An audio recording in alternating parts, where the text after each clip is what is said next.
Hello everyone, it is time for some more mind games in the arena. At least hopefully. I had a little bit of a Blizzard Battle.net balance and I decided to add just a little bit of money to be able to get me to clear it all out to 0. It looks like we have another quest, Druid or Rogue victories. So hopefully we'll get... if we don't get one of those in the arena, then I guess later on I'll be playing one of those as practice. I mean, you can store 3 days worth of quests in your quest log, so I've got a bit of time before I really have to complete that. Anyway, let's go ahead and step right on into it. Also, I'm going to be making these videos shorter from now on. People have been saying that they're kind of scared away a little bit by the length of the videos, and also I kind of like the thought of it being more of a match per, a single match per video or something like that. So the draft will probably be a single video by itself this time, and once I get through the draft, then I'll create a second video for the actual playthrough. That way people don't really have to skip the draft. They could just, just not watch it if they're not interested in it. So anyway, let's go ahead and go on in. This is going to use real money this time. Should come out of my wallet though. Unfortunately, it looks like it is not doing that. It does, let's see. Yeah, it says funds will be deducted first from your Battle.net balance. Unfortunately, look at this. The way it's reading right now, it is not. It's saying it will be charged my business account, which is not correct. Well, the funds are available in there if they're. I mean, part of what I'm supposed to be doing is testing the system out. So let's try it. If my card gets charged, I guess I have a bug to report.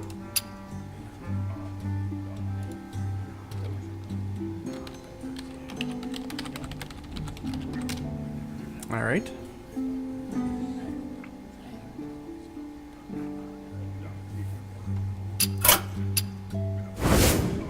And I guess I'll be checking if that came out of my account or if it came out of my Battle.net balance instead. So, we did happen to pull the Rogue.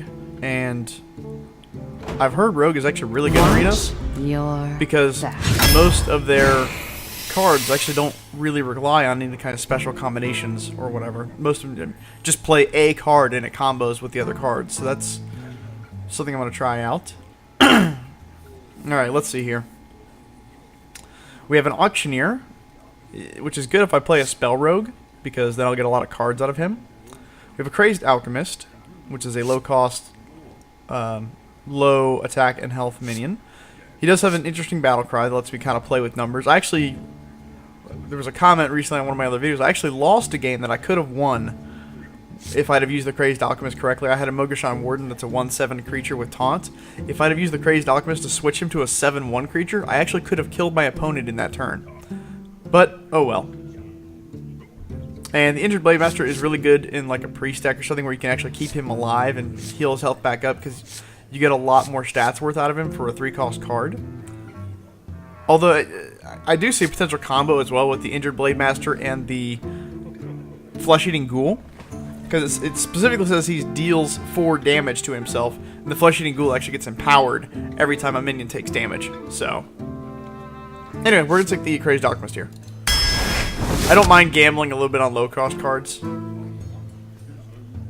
Alright, Cold Bloods. This is one of those cards I'm talking about. You give a minion +2, which is already good by itself, but if you've played another card in the turn, you can give it +4 instead. So that's an incredibly good card. I think I'm going to pick it up just because I love buffs. Buffs are a good way to actually kill your opponent when they don't think you can. Historically, I like the Stone Tusk Boar just because it's a good creature to play on turn 1. I mean, what else are you going to do on turn 1? Play a creature and have it die next turn? At least this way you get a point of damage out of it. Direwolf Alpha, I also incredibly like. It is incredibly good in Hunter decks because you usually have a lot of beasts. So, I mean, you have a lot of synergy with beasts, so it being a beast, helps in that regard as well. This is actually a pretty tough choice. I don't really care about the Darkscale Healer here. So, turn 1 or turn 2 with buff. Let's take the Direwolf. We have Sinister Strike, which is 1 damage for 3 damage on the enemy hero. It's not very flexible. I mean, it's not that it's a bad card or anything. It's just that normally like to play something that's got options to it.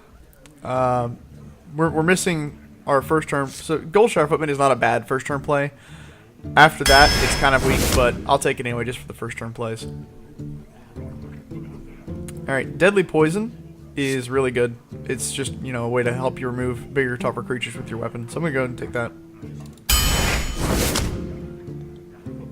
Betrayal is another wonderful ability. It allows you to kill your opponent's minions with his own minion. It's by far one of my favorite cards. Just thematically speaking. It's either that or a Shiv. Shiv is also good, especially if you can use it to kill off a creature, because then you kill a creature for 2 mana and get a card, which is I think that's fair cost, I think. But let's go with Betrayal, because you can get a lot more damage out of that. And you can potentially kill off 2 minions, depending upon their placement. Alright, Vanish is a little high in cost. Mad Bomber is very random. Fan of Knives is good. It's a little bit of board clear for those early game situations where they have, you know, maybe a bunch of 1/1 minions or something like that. Alright.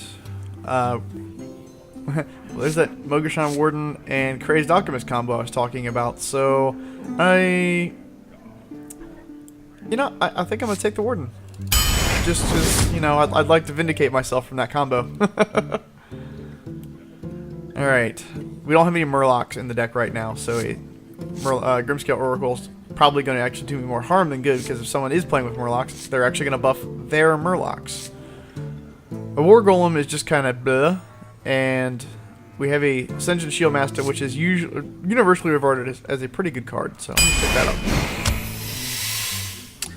Alright, I like Defender of Argus. Again, give taunts to other creatures. Twilight Drake got a bit of a nerf. It used to be a 1/1, and you gained 1/1 for every card that was currently in your hand. A lot of people were holding on to it until turn 4, and then they could play it out as a 9/9, which was gimmicky as hell. And on top of that, it was difficult to deal with, so they decided to nerf it. They go ahead and left it at the 4 attack. I'm assuming because it cost 4 mana, and they gave you 1 extra health. So I mean, I don't think I really like the Twilight Drake anymore. I mean, maybe if they made it start with 2 health or something, but it seems, I don't know, it just is way weak, or at least weaker than it used to be. I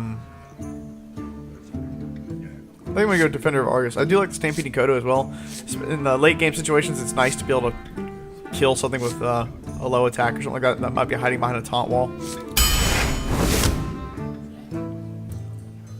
Alright, these are all cards that are usually, what is the word I'm looking for? Considered good in a road deck. Shadow Step, not so much.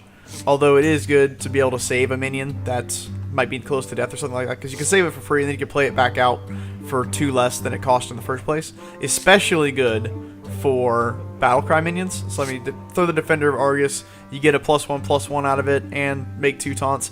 You Shadow Step it and then you can cast it back out for only 2 mana and give additional +1/+1 in taunt, or maybe even, you know, use different creatures for taunts or whatever you need it for. You know, do the Crazed Alchemist again or whatever you need. I really think I'm going to take the Shiv. I seem to be lacking some card draw in this, so that might help that. How many creatures do I have? 3, 4, 5, 6. Okay, so half my deck is still creatures. So I'd rather take a spell here. The Dark Iron Dwarf is really good, don't get me wrong.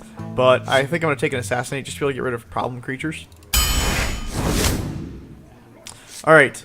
Oh my gosh. Oh, this is horrible. Alright, Defias Ringleader and Coin combo was actually so powerful previously that they had to nerf the Ringleader. Ironbeak is offering me Silence, and Silence is probably the most powerful ability in this game. And the Ironbeak Owl especially, because you can cast it for 2. Okay, well, let's take the Owl. The Defias Ringleader is situationally awesome. Like, if you go first and have the coin, you spend the coin, you cast the Ringleader, and you get a 2/2 and a 2/1 out before your opponent has really anything on the field at all. But yeah, let's go with the Iron Beak. That choice made me sick, by the way. Alright, I'm going to take the Assassin's Blade here. Not only do I still need more 5 costs, and I don't really care for the Archmage in this position, but it's just a great weapon overall. Alright, we can get a second Mogashan Warden, which makes that Alchemist Warden combo more likely to happen. We could take a second Betrayal, if we're looking to do a little bit more control. Or we could do the Youthful Brewmaster, which is a reasonable choice. And again, I do have some powerful battle cries. I mean, you can do this with the Iron Beak, and then you can get 2 silences out of it, for example. So yeah, I think I'm going to take the Brewmaster here. Backstab is a card that you almost always want to have as a rogue. It's just 2 damage to... I mean, they did nerf it a bit. It used to just be deal 2 damage to a minion. Now it has to be the first thing you do against a minion, but it's still a really good card, especially for 0 cost. Alright, here, I was talking about having low card draw, but I'm already really heavy on the 2 costs. Although, theoretically, 2 of my 2 costs may not be played. Well, a lot of my 2 costs I don't really want to play on the second turn. So I think I will grab the Engineer just to help grab a little more card draw. Speaking of card draw. I'm not a huge fan of really anything here. I think I'm going to take the Shadow Step, just because it's free at least. Alright, we are really lacking 3 cost drops. So even though I don't really... I mean, it's alright. This could help save a minion that's low health, or heck, it could save me if I'm low health. But it's not all that great of a minion, but I'm going to go pick it up anyway, just because I really need some 3 drops. Alright. Blade Fury is... or Blade Flurry, sorry, is a wonderful card. Defender of Argus, we already have one. The second one would obviously make it more likely to be picked up. Headcrack, though, is another one of these cards where it doesn't matter what you throw out. You can just keep throwing this card out and out and out and out and keep hitting him in the head for 2 damage every turn. So I'm going to take the Headcrack. Again, it also is another 3 cost that we need. Alright, Flesh-Eating Ghoul, I think, is going to be my play here. I like the Gurabashi Berserker, but I'm not... I don't know. I mean, these are both really good creatures. I'm going to take the Ghoul just because it snowballs. I think it snowballs better than the Gurabashi, at least is what I'm trying to say. Alright, we could take a second Goldshire Footman, or a second Engineer, or a Loot Hoarder. As you can tell, we're already way high on our 2 cost creatures, so I'm going to pick up the Footman and get our 4th 1 cost. So we're running into another situation where we have a lot of low-cost cards. So I think I'm going to end up needing some card draw out of this. Just because by having a lot of low-cost cards, that means I'm going to spend my hand very quickly. So let's get the Cult Master. See, in the high-cost cards that it's offering me are, I mean, it has no staying power. You use it to kill one thing and then it probably dies itself. So Harvest Golem is good. Fan of Knives, again, is good for that little... For clearing lots of things. I think I'm going to take the Harvest Golem.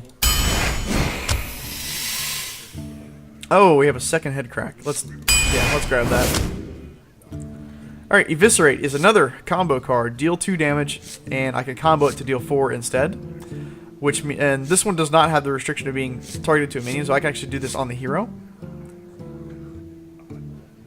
Spiteful Smith is actually not a bad card as well in the rogue deck. Simply because you can always have a weapon out. So if he's enraged, you can, for 2 mana, you can have a 3 power swing every turn. I think I'm gonna play I'm gonna grab the Eviscerate just because I like control. I'm really high on those 2 costs though.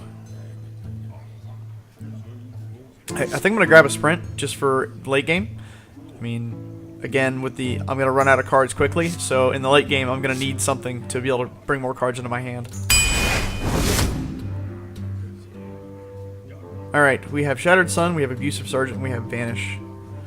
I am a little high on the 3 costs now, so I'm going to grab the Abusive Sergeant, I think. I mean, alternatively, I could grab Vanish for my for my first 6 cost card, but I mean, it feels like I'm gonna have so many things on the field that it might actually do me more harm than good. And Abusive Sergeant is basically pay 1 and you get 2 extra damage on something this turn. So,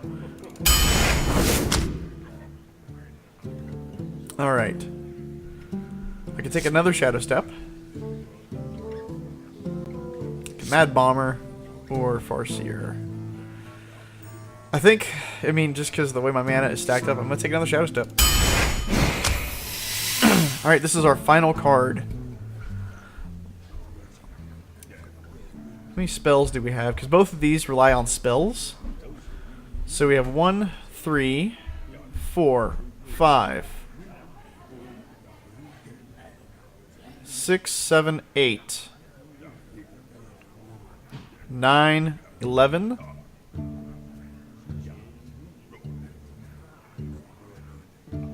I'm not sure if we're playing a weapon counts as a spell. 12, 13 of our 29 cards are spells. So that's actually quite a lot. So I'm going to grab the Gadgets and Auctioneer here. Again, more card draw. He's a pretty beefy creature. Gives me something to play in the late game. So yeah. Alright. I have no idea how well this deck is going to perform. It seems like I'm going to be really, really good in the early game, but the late game is where I'm going to be worried about fizzling out and them being able to take the victory. Anyway, as I promised, I'm going to stop the video here, and we'll cut it, and the next video will be the first match of the arena. Thank you, and we'll see you soon.